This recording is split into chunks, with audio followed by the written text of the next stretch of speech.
Pakistan versus India. The next 10 years. Who will win the power race? The Great South Asia Power Race. South Asia is entering the most dangerous decade in its history. Two nuclear armed states, Pakistan and India, are locked in a rivalry that will define war, peace, trade, and the power across Asia. For the next 10 years, four major forces will decide who rises, who fails, and who dominates. Number 1, nuclear doctrine. Number 2, economy and alliances. Number 3, China versus US influence. And number 4, two front war scenarios. This is not just a geopolitical contest, it is battle of survivor, leverage, and global positioning. You are watching Global Affairs Tonight, and I am Mr. Bravo. The nuclear doctrine, who has the real deterrence? Pakistan's nuclear edge. Pakistan operates the world's fastest growing and most flexible nuclear arsenals built for one purpose: neutralize Indian size advantage instantly. Pakistan doctrine focused on full spectrum deterrence, tactical nukes for battlefield use, MIRV capable missiles, solid fuel rapid response delivery systems, cruise missiles that bypass air defense and are ready to fire nuclear posture. This gives Pakistan one huge advantage. Pakistan does not need to match India's number. It only needs credible, diversified, rapid strike capability. Indian nuclear position. India follows no first use NFU but repeatedly signals exceptions.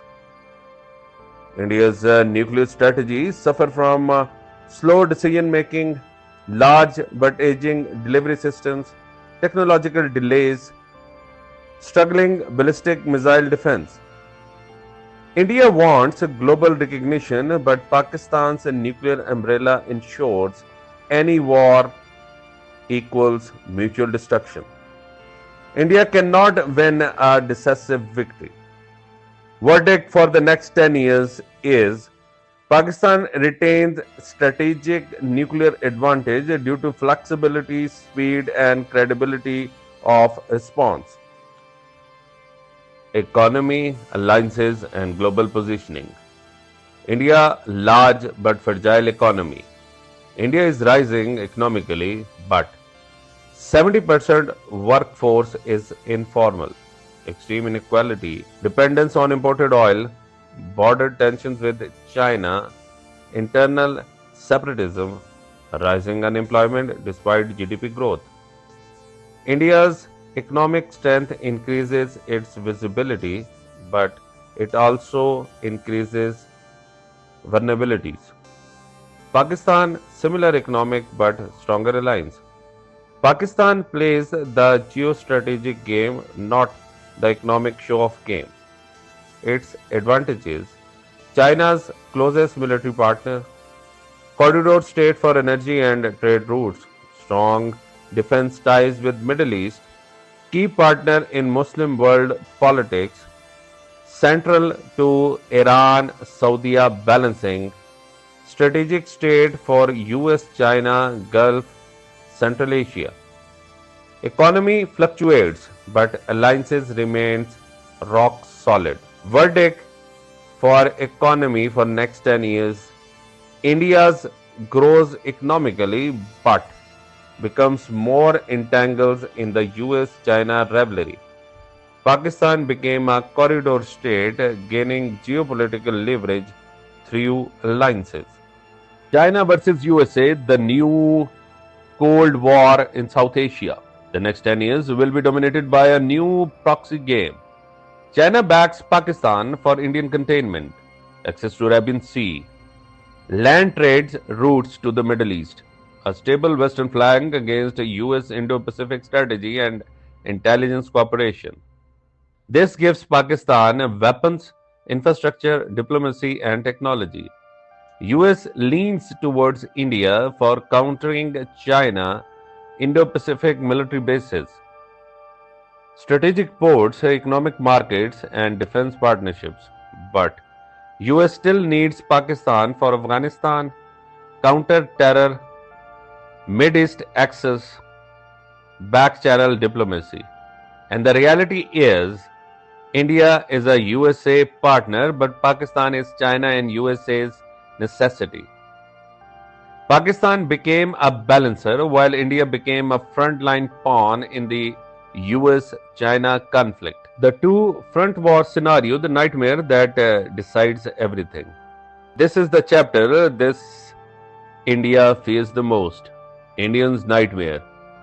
A simultaneous conflict with Pakistan on west and China on the east.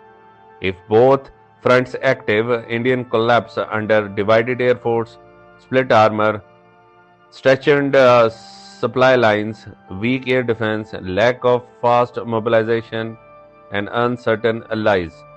India cannot fight a two-front war effectively, and every think tank knows it. Pakistan plus China, natural synchronized pressure. Pakistan brings rapid response armor, counter air tactics, nuclear, partially, drone warfare, tactical nukes, and psychological pressure, where China brings high altitude dominance, cyber warfare, logistic pressure, economic choke points, and overwhelming missile force. The verdict: India is structurally incapable of winning a two-front conflict in the next 10 years. Military balance of the next decade. India's weakness will grow. Aging aircrafts, delayed Rafale expansions, corruption in procurement, slow tank modernization, increasing border militarization, overconfident plus political misuse of military. Pakistan advantage will increase JF-17 Block 4 and drones, Turkey, China and Gulf defense financing, upgraded air defense, diversified missile arsenals, integrated battlefield system, compact, effective, trained forces, nuclear war fighting readiness. The results could be: Pakistan maintains military edge in speed, flexibility, readiness, and nuclear integration. Indians maintains edge in numbers only, not capability. The final result: who wins the next 10 years? India will grow economically, expand a global image, becomes a US leaning pillar, face increased internal stress, remains insecure against Pakistan-China axis, whereas Pakistan will strengthen military technology, deepen China and Gulf ties, become a stabilizer in Muslim world, maintains a nuclear and tactical edge, play a critical geostrategic role. So, the final verdict for the next 10 years could be: India wins the show, Pakistan wins the game. India will dominate headlines, Pakistan will dominate strategy. India will rise economically, Pakistan will rise militarily and geopolitically. India expands influence, Pakistan strengthens deterrence. India became a frontline pawn, Pakistan became a global pivot. Conclusion: the real power is not who shouts, it's who survives.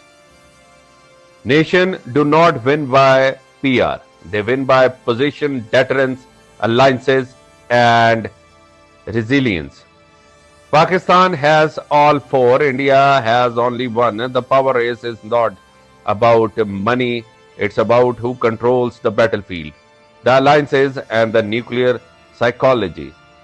And the next decade, Pakistan holds the key, India holds the fear. Subscribe.